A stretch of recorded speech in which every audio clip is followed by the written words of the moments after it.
Good morning, folks. Hope you're all well. In a wee second, we'll get Facebook on board. We'll get this broadcast underway, last one of this week. And there's some real nonsense in the rags today, folks. But we've come to expect that, haven't we? Well, come on, load up.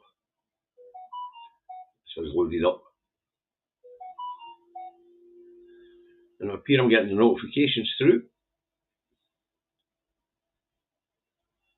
to say that I'm live. Right, that's Facebook on board. Take that down again. And get myself sorted. Right, numbers are climbing nicely. Although I have to say, viewing figures are down a little. But I think we can attribute that to the weather. Let's see who's in. Good morning, Gillian. Good morning, Akis. Morning, Julie. Morning, Ange. Morning, June. Morning, Peter.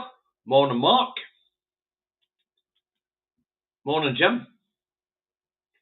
Good morning, Duke. Duke, first of the Facebookers in this morning. Morning, Kate. I'll put a pen down, David. Stop playing clicky with your pen. I think my name's fucking Nicola Sturgeon. Where's my clicky pen? Frank, get the door. Good morning, Martin. Good morning, Heather. Good morning, wake up and smell the rosemaries. And Leibson, you're feeling a wee bit meh this morning, are you? Yeah. Stay off a turnip. A wee bit meh this morning. Stay off the mutton even. Right.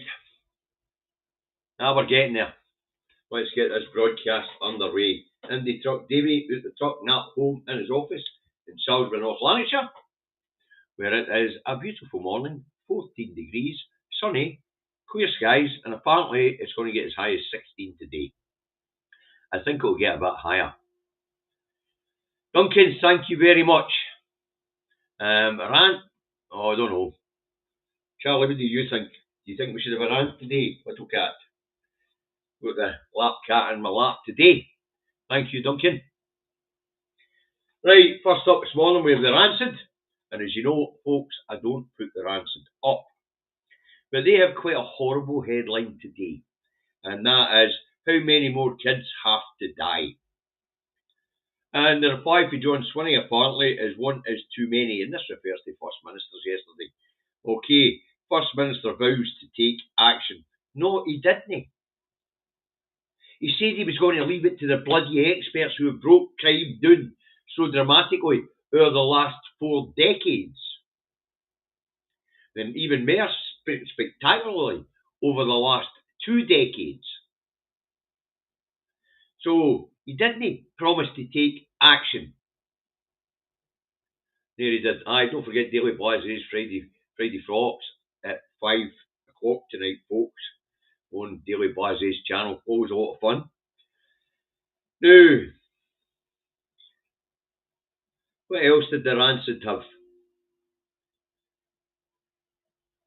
As I say, it also says, he responds to our front page appeal from campaigning parents. Not he bloody well didn't he? He actually had to face these crap questions at First Ministers, where he made it quite bloody clear that knife crime's down by 69% in the last 2 decades. Now, yesterday when this nonsense was all over the place, David and I put up the stats from the Violence Reduction Unit here in Scotland. And as we've seen, even fisticuffs in the youth has stopped being a thing, really. When we go to the bit about kicking, punching, slapping, generally square go stuff. 40 years ago, or the group that came through for 40 years ago and started being tracked 30 years ago, they reported getting into square goes in the 12-year-olds at 57% and at the 14-year-olds at 53%. Fast forward to the cohort for 2020, 2004-2005, who've been getting tracked for the last decade and a bit. Fisticuffs amongst that particular generation, and 12-year-olds was 19%, and in 70 and 14-year-olds was 17%, even lower. The figures had more than halved in 2 decades, and yet we have these fucking crap rags trying to tell us that a violent crime amongst the youth is out of hand. Wow. Another really interesting stat we didn't bring up yesterday, which we should have. Since 2009, you're 44% less likely to come across crime of any sort. 69% less likely to come across a violent crime of any sort. 69% less likely to come across violent crime with a weapon, specifically a stabby thing. This is nonsense. But the record to claim that John responded to them when actually it was First Minister's questions. To be fair, we knew what First Minister's questions was going to be. The record had set it up for us in the morning. We always know what's going to be in First Minister's. We get it in the Daily Rags in the morning before First Minister's plays out at lunchtime on a Thursday. What a crap. Right, next up we have, I think it's the Herald. Put it up.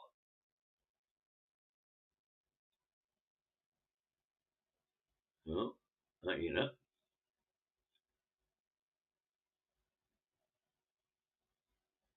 No, let's check. Was it the Herald? No, actually, next up it is the Scotsman. What's the Scotsman go for? Swinney told to be tougher over youth knife crime. No, he wasn't. The opposition parties were harping or chirping to the sidelines as usual. And what John actually told them was, we're staying out here. We're going to let the bloody experts deal with it.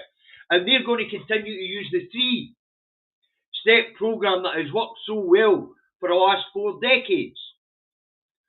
Now, what is the method that's worked so well for the last 4 decades? Early intervention, education, and appropriate punishment where required. Now, the information on violent crime here in Scotland isn't hard to find.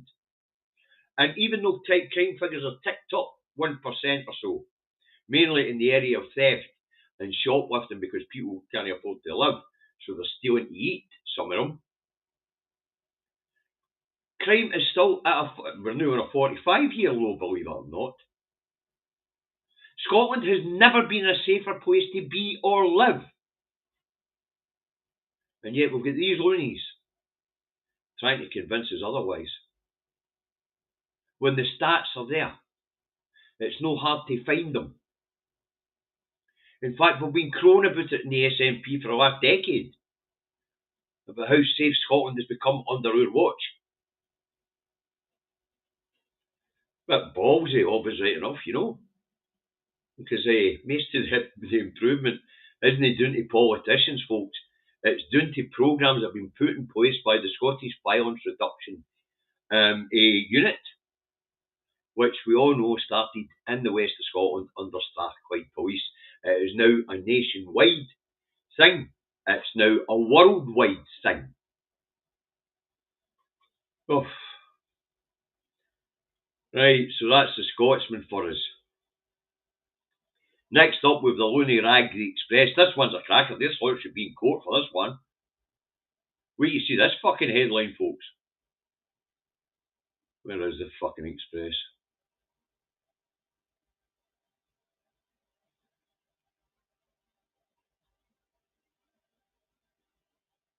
The Looney Rag the Express, folks. Violent youth crime up 600% on the SNP's watch. Now, folks, you and I and David yesterday put up the studies done by the violence reduction team here in Scotland over the success of the last 4 decades.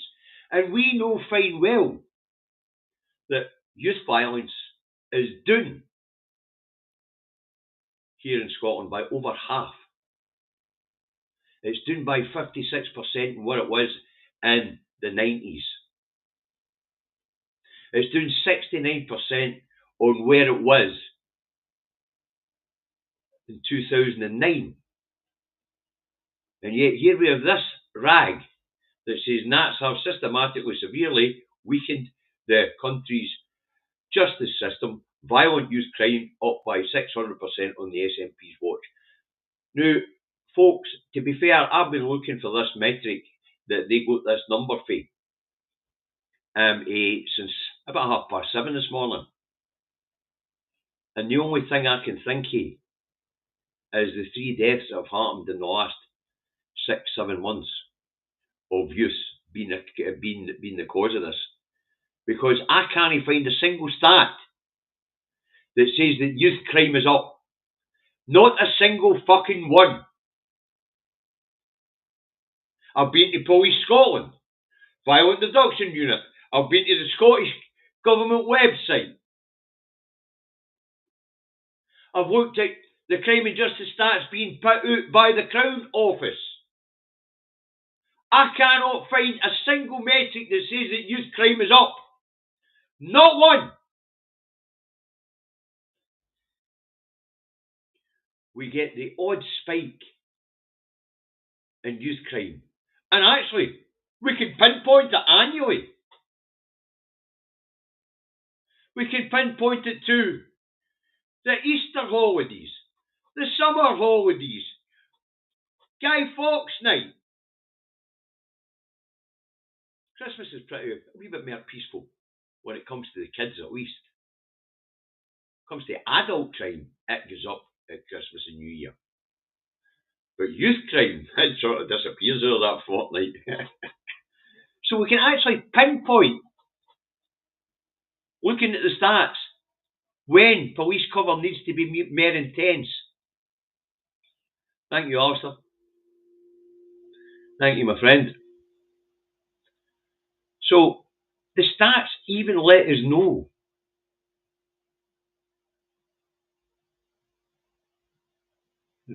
somebody here with something big to say. Mark Albinach. Oh, hey, how's it going? Smiler. No smiler. Christ. Anyway, long time. You have much to say in this, but can't at the moment for legal reasons. It's school bullying policy to blame. Zero tolerance for bullying while completely ignoring it. Don't know much about this stuff, mate, but I've got the stats here. And even things like fisticuffs in schools is over halved. 60% less than what it was in the 1984 cohort, which was tracked, 84-85 cohort, which was tracked by Edinburgh University. So, as far as we know, school bullying and violence in school, where most fisticuffs took place, is more than halved.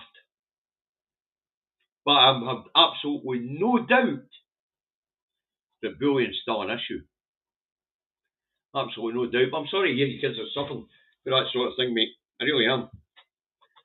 By the way, I'm still got that keyring you gave me. Right. Let's move on to the Lonely Ragby Express, because that sort of stuff just drives you in a fucking twist. So, right, next up we've got the Herald. What's the Herald got for us this morning? Let's go find it. No.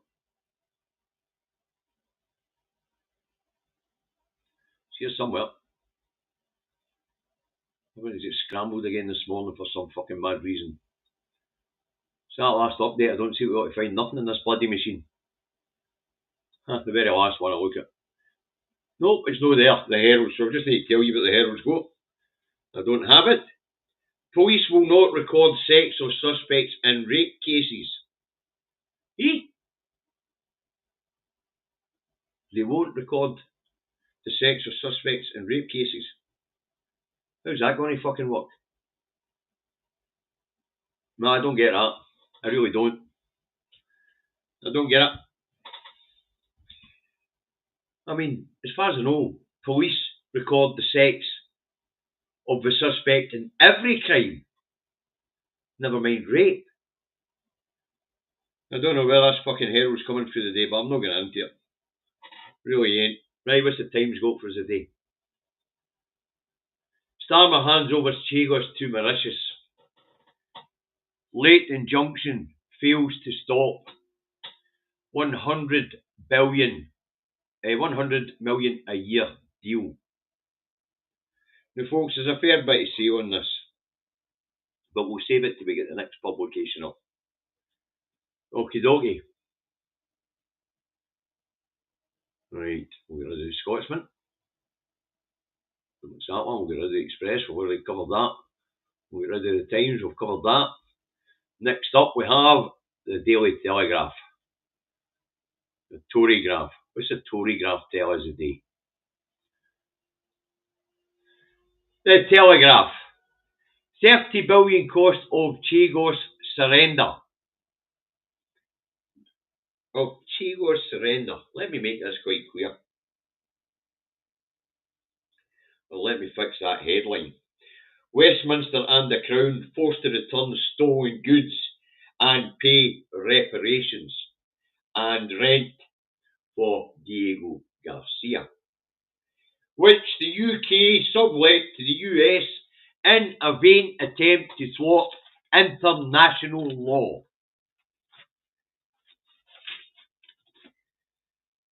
Alright, now the UK evicted the rightful indigenous people of the Chagos Islands in 1972.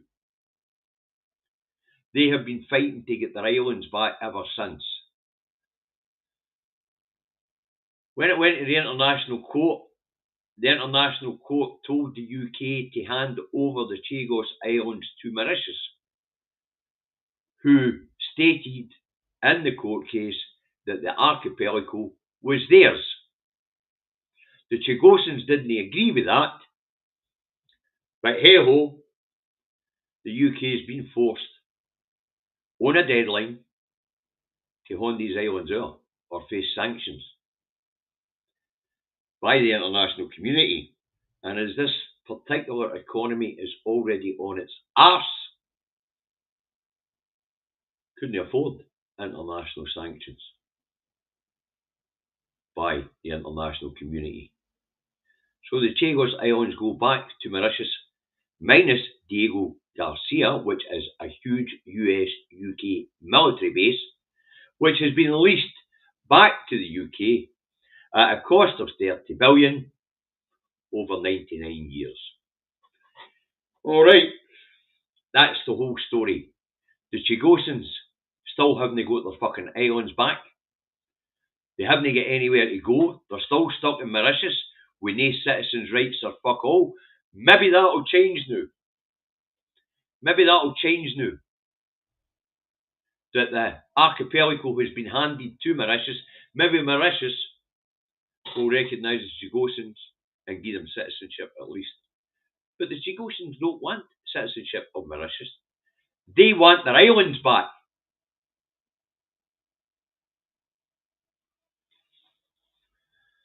Okay. Right, let's move on.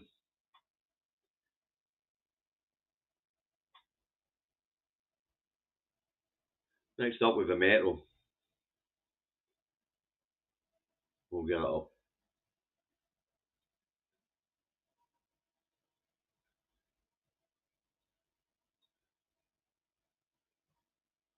If we can find the fucking thing. Starmer's Chagos Island cave-in. It's no a cave-in. It's a complying with law. International law. Something he's quite willing to thwart when it comes to slaughtering of children in Gaza, but doesn't want to thwart it when it comes to handing back stolen property. Because that's what the Chagos Islands are. Stolen fucking property.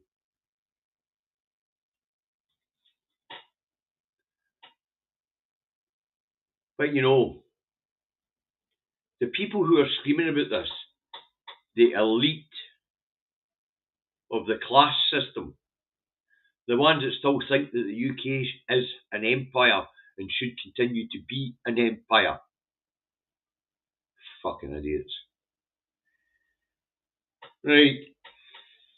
So, next up we get a Guardian. What's the Guardian got for us today? Let's shut some of these down that we've already looked at. Okay, next up with a Guardian. The Guardian goes on an England-only story. The Guardian didn't even bother its arse to change its storyline to suit a Scottish readership. That's why I'm surprised that the Guardian has started showing up in the Scotland's paper review in the morning. Fears of fresh NHS strikes after doctors decried the risery pay rise. They say it's an England-only story. So there's not much more to say on it. Shock over killings at Jewish museum. Why would you be fucking shocked? Here you have a regime which is systematically slaughtering people. And they're surprised that when they visit a gun-toting fucking head case of a nation anyway, that a couple of them get shot by somebody who's no pleased that they're murdering thousands of babies a fucking week. Wow. Shock my arse. Surprised it hasn't happened sooner and in every bloody nation. No, that I would advocate that sort of thing. But, as I say, this isn't a surprise. Netanyahu brought this upon his own people. And Trump banning foreign students at Harvard.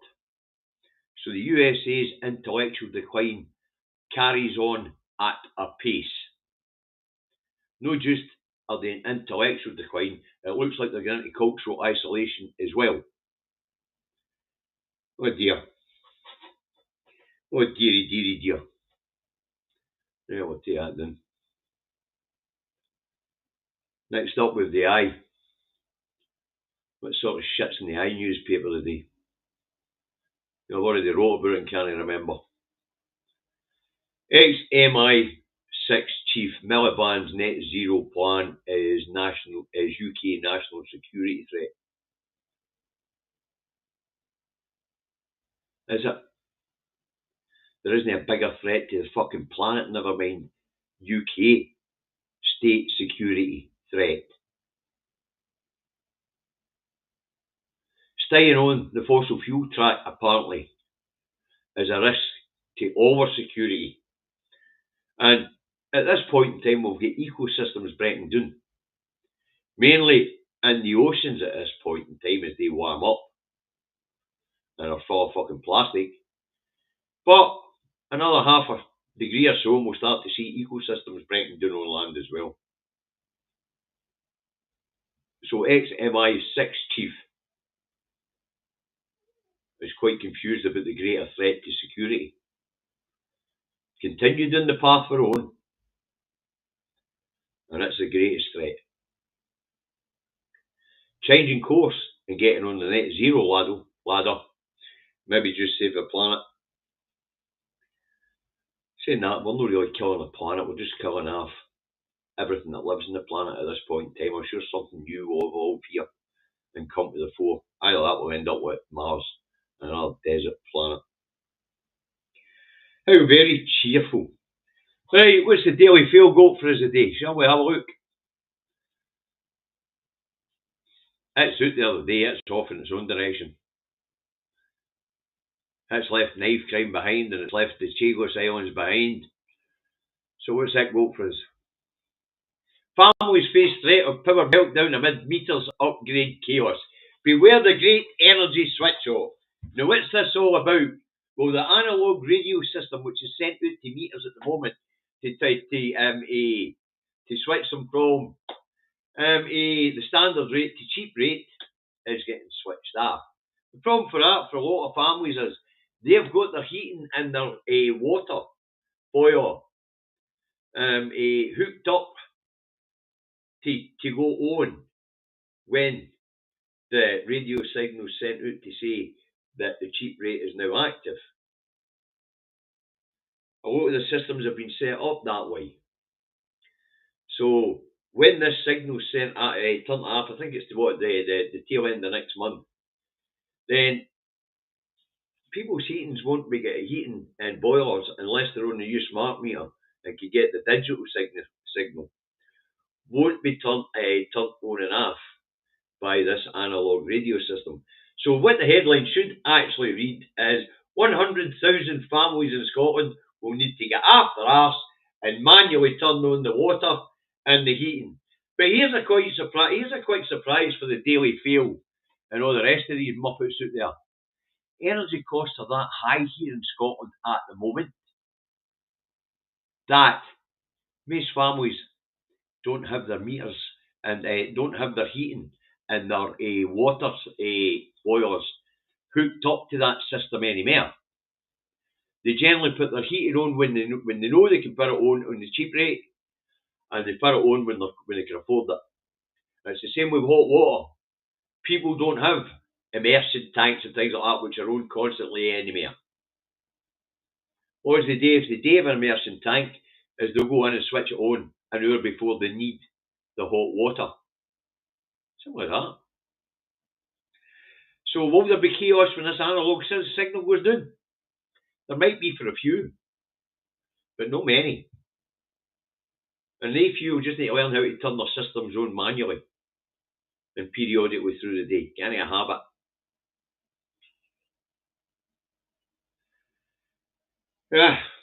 The Daily Fail. Families face chaos. They must think we're all too fucking stupid to go and switch a heating on or switch a hot water boiler on. Oh dear. Right. What's the national vote for us today? That'll be the last of the serious papers. The National has claimed Labour's by-election candidate can barely string a sentence together. And this is Davy Russell, who's standing for Labour in the Hamilton, Larkhall and Stonehouse by-election. Now, Labour have refused a spot on the STV TV debate for the constituency. And apparently the reason why is because this guy can't string a sentence together. Apparently he's even thicker than one brain cell Bailey, which means this guy's only got half a brain cell. So we can call him half brain cell Russell. But apparently Labour's picked to be the candidate for Hamilton, Larkhall and Stonehouse is thick as mince and can barely string a sentence together. Right, and UK will share spy point info with Israel. We know. We do know that. But only if it's relevant to freeing hostages. Rubbish. As Mulligan said, they fly these missions, pinpoint buildings where there are people still alive, and hone that information out so that the IDF can fucking wipe them out. And Netanyahu announced yesterday that the only way to stop this killing is for the remaining Palestinians in Rafah to get up and leave. Otherwise, stay and die. That was his declaration yesterday. They are no longer hiding their genocidal intent. He has now clearly stated its genocidal intent. Yesterday, Netanyahu announced that the only way to stop the carnage is for every man Jack to flee, and every man Jack that stays will die. Now we'll see what the international community is going to say. Because he has now vocalised and verbally told us what it is his intentions are. We already knew, but he'd been hiding behind the hostage thing. Now he's just telling them, hostages, we're going to kill you all if you don't fuck off. We're taking Gaza, we're bringing it into the Greater Israel programme. Next up, folks, if we don't stop them here, the fucking West Bank.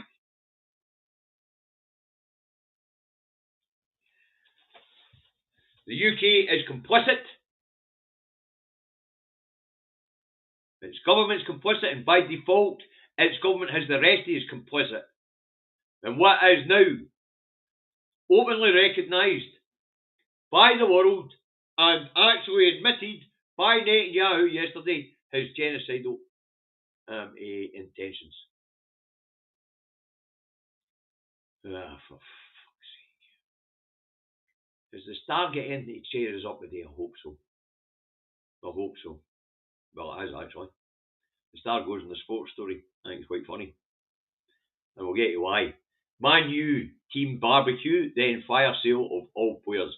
For sale, hardly used entire squad, 2 heartless owners. Sold Trafford.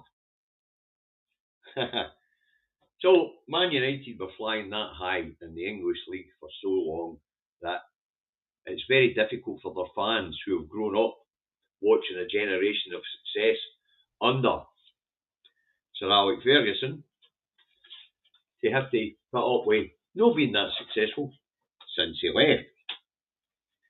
But you know, the same thing happens here. I mean, during the 90s, Rangers were on top. And when they're and then during the 2000s sort of thing, before Rangers went to the wall, it was batting for it. But now, young Celtic supporters, they've grown up a whole generation, more or less, knows nothing but success. So when Rangers, they come back to the fore, and they will, the self-entitled belief that that's where they should be in the Celtic supporters, it's going to be a shattering fucking effect when they find out that they're no dominant anymore. But that's what's happened with Man United. They've lost their dominance. And I believe Man City's starting to go the same way. I know they were dominant for a while as well. No doubt that Arsenal or Liverpool or Tottenham will come to the fore for a couple of years now. Probably Liverpool. And it'll all flip out again. The way it is. Sold Trafford. Yeah, no sold. Given £1 billion by the UK government. Yeah. To redo Trafford Park and the surrounding shopping area. No doubt the industrial park there will get a wee bit and all. Right, that's it for this week, folks. Thanks very much for your kind generosity. Thanks very much for the mods for moderating. Thanks for watching in such high numbers as usual. The live audience numbers are really, really good. Wee bit lower at the moment because of the weather. But still up there at 140, 150, down to 130 now. So not bad, 139 now actually. Not bad. Thanks very much for tuning in. Thanks for continued support. And back Monday morning. Well, that's the plan. We'll see what happens. You never know, Monday's a long time away. Back Monday morning, same time, 10:30, to go through the crap which is in the papers. Then, okay. Don't be late, you'll be on the naughty step. Keep your eyes on the prize, folks. The prize this time round is the 2026 election. And I was said, this once I've said it 1,000,000 times, when it comes to that election, first vote SNP, think carefully what you do with your second vote. If you're splitting it, give your second vote to a party with a known record of getting elected. Don't give it to the has-beens who are unelectable, who shall remain nameless. Let's say, don't give it to those who are demanding that you give it to them. I remember Solidarity did that, demanded that we gave them their second vote. Remember that one? Catch you.